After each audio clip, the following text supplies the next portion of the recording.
Okay. My name is Larry Beardy. I'm from Tatasquia, Split Lake, Manitoba.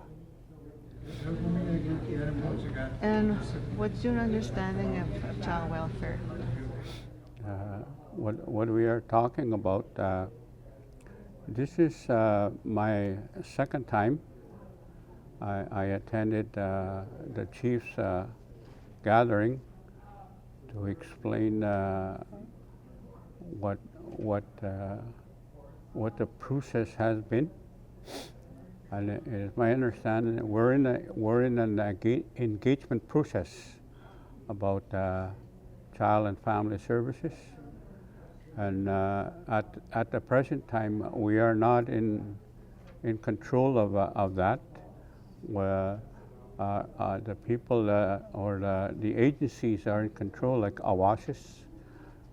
For us in our area anyway, we have a WASIS agency, but we're still under the jurisdiction of a foreign power, like another governance, like provincial legislation, which is funded, my understanding, from the federal government.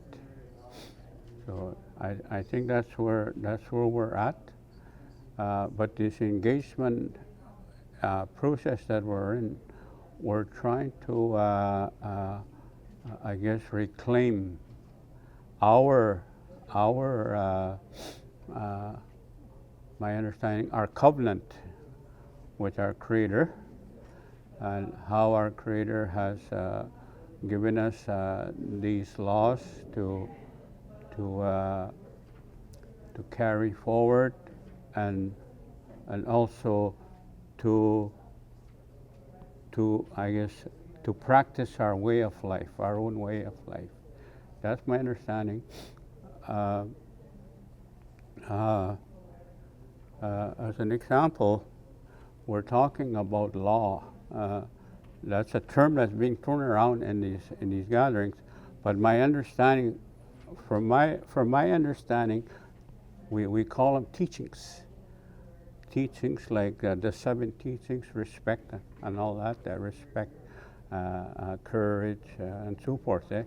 That's my understanding. We had our own teachings of how to bring up a child. Opiki has doing to bring a child. So, and what we are told, the present system is not working for us. It's not working for us.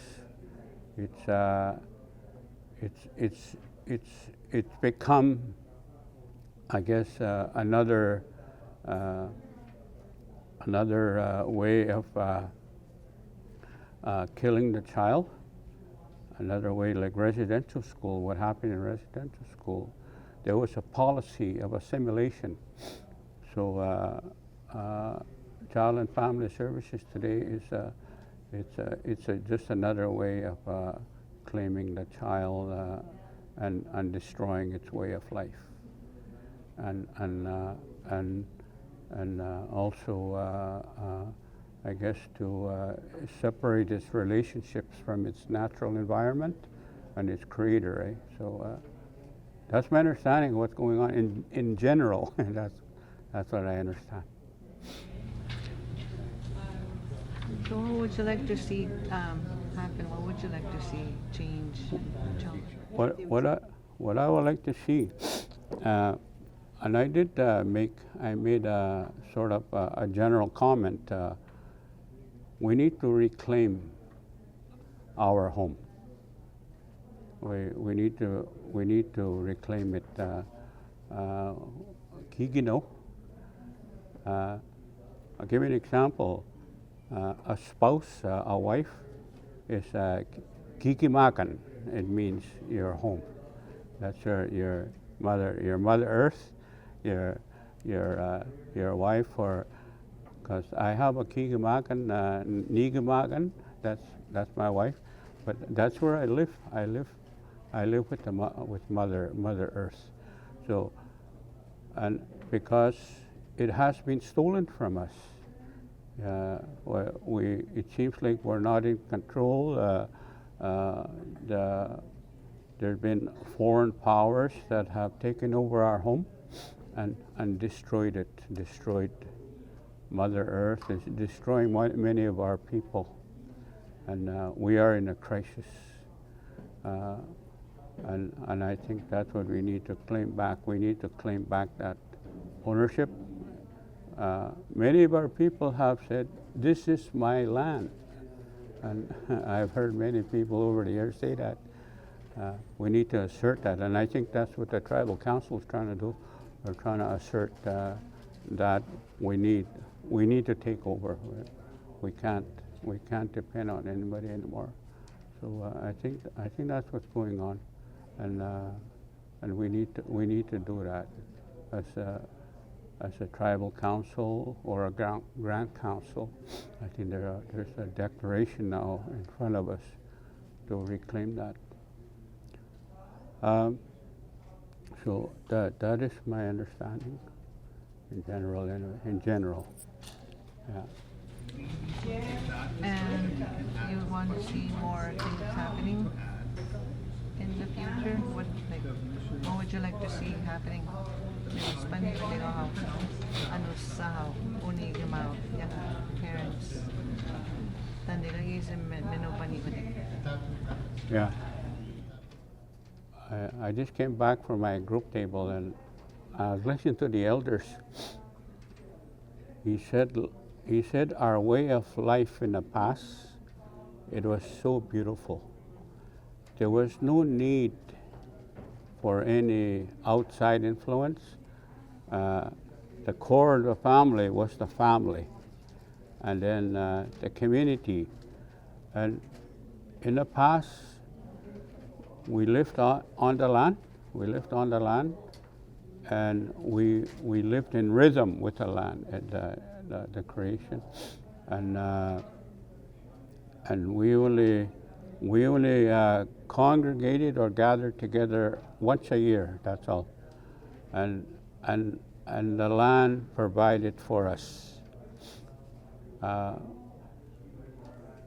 We have to find a way to get back to that.